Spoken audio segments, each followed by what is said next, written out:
Here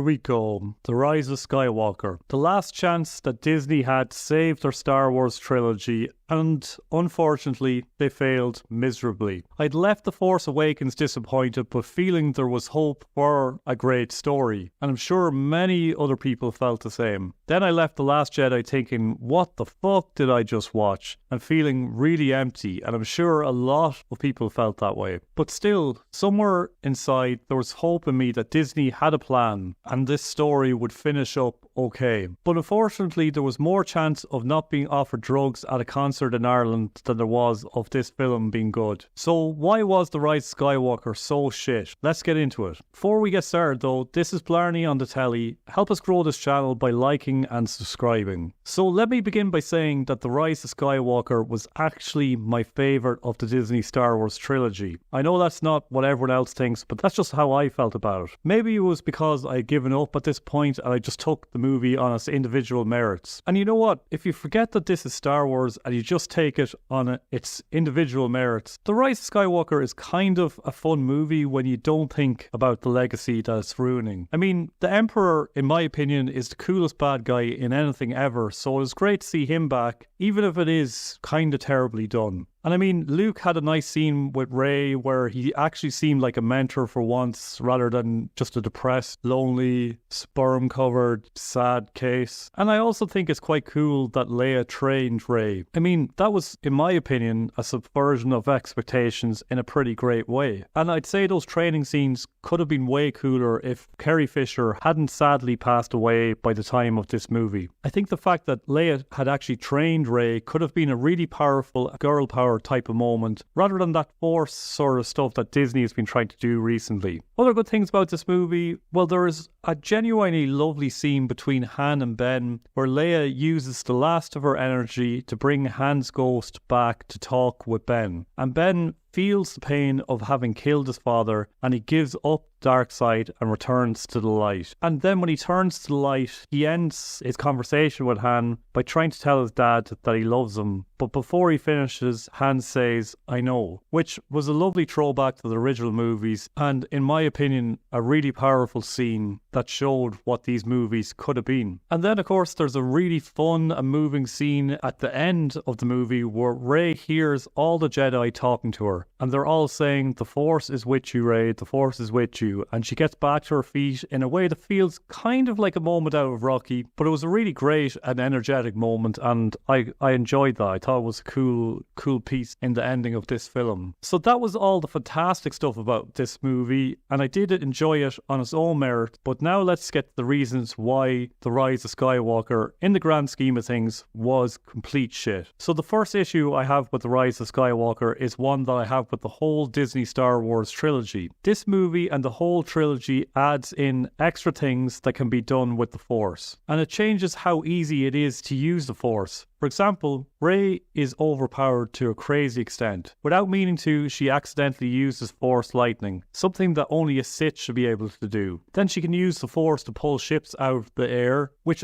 really belittles when you think of the trouble that Luke was having in The Empire Strikes Back. He was trying to get a ship out of the water, he couldn't do it. And then Yoda, in a really powerful scene, managed to get that ship out of the water. I think that was showing just how powerful and masterful Yoda was. But Rey can do this, 2 ships flying in the air with 0 effort and 0 training. So that kind of just changes the whole continuity of the Star Wars series. Does that mean then that Luke, Vader, Obi-Wan, all of them could have just been using the Force all along to pull ships out of the air? And if none of these characters like Luke, Vader, Obi-Wan were able to do that, which seems to be the case, then does that mean that Rey is more powerful than all of them this early on in her journey? I have no problem with Rey becoming the most powerful Jedi ever, or most powerful Force user ever, but it needs to be written in a way that makes sense. And then, of course, another new power is that Rey is now able to Force heal. And of course, that would change all the movies that came before if this is something that could have been done. I mean, Luke could have saved Anakin.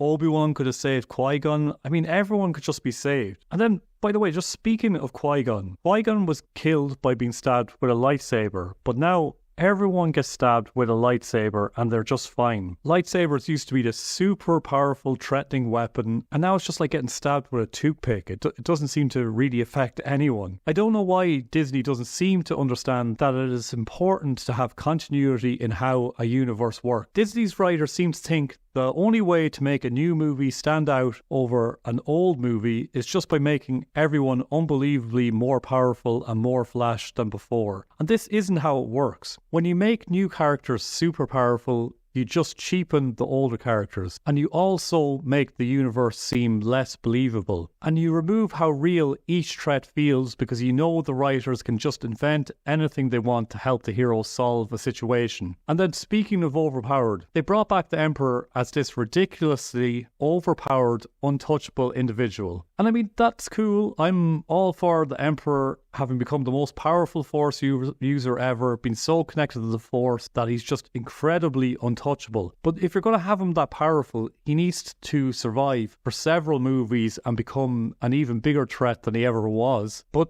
like in the space of 10 minutes in this movie, the good guys just figure out how to beat the Emperor and he's back to square one again.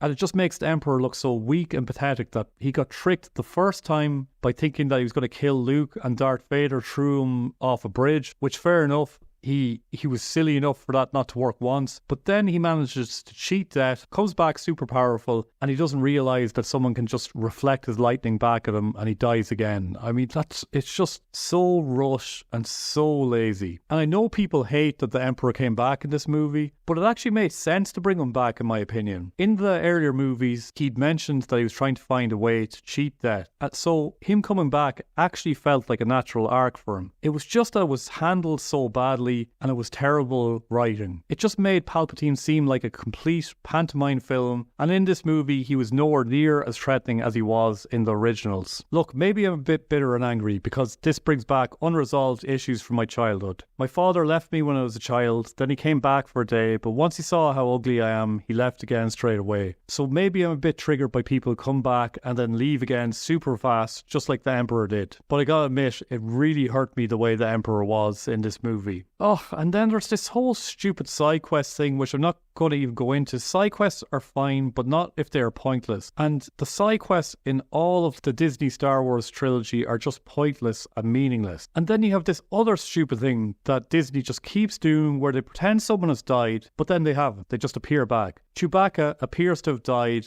but then in the next scene it turns out he's fine. C-3PO has his memory wiped and there is a long drawn out goodbye, and then in the next scene he has his memory back. Like, I get the feeling Disney created these scenes and then they tested these scenes on audiences and the audiences didn't like them, so they didn't follow through with them. I mean, some of these characters dying could have been powerful moments, and it's also fine to pretend to kill a character off and then it turns out they survived. But if you keep doing this, the audience is never going to feel genuinely upset when someone dies in the movie because they know they'll probably just be back the next scene. And every time I saw someone die in one of these scenes in these Star Wars movies, I knew they'd be back in no time. And the funny thing with Disney Star Wars is that they act like they're trying to subvert expectations, but all their subversion of expectations were things that were boring and safe. They never took risks. What if Rey had actually turned bad? What if C-3PO actually did get his mind wiped? What if the Emperor won in this trilogy? So many things could have been interesting and fun, but they weren't. And God, the characters were boring. Rey could have been fun, but she wasn't. She turned into a Palpatine. I don't care. She took the name Skywalker. No one cares. And of course, Finn could have had a great arc, but he became laughable. And he had something that he wanted to tell Rey in The Rise of Skywalker. It was never revealed what he wanted to say. I guess it was meant to be an exciting setup for some future content, but did anyone care? Or does anyone care? And also, all the old classic characters didn't seem like themselves. The all-conquering, clever evil of Palpatine was reduced to an unthreatening, laughable, generic villain. It could have been so good, but Disney fucked it all up. Check out the video on screen to see my full review of the whole Disney Star Wars trilogy. And I'm sorry, I'm really going to go top myself this time. As I'm sure you can tell, I'm really depressed at this point for making these Star Wars videos. Bye bye.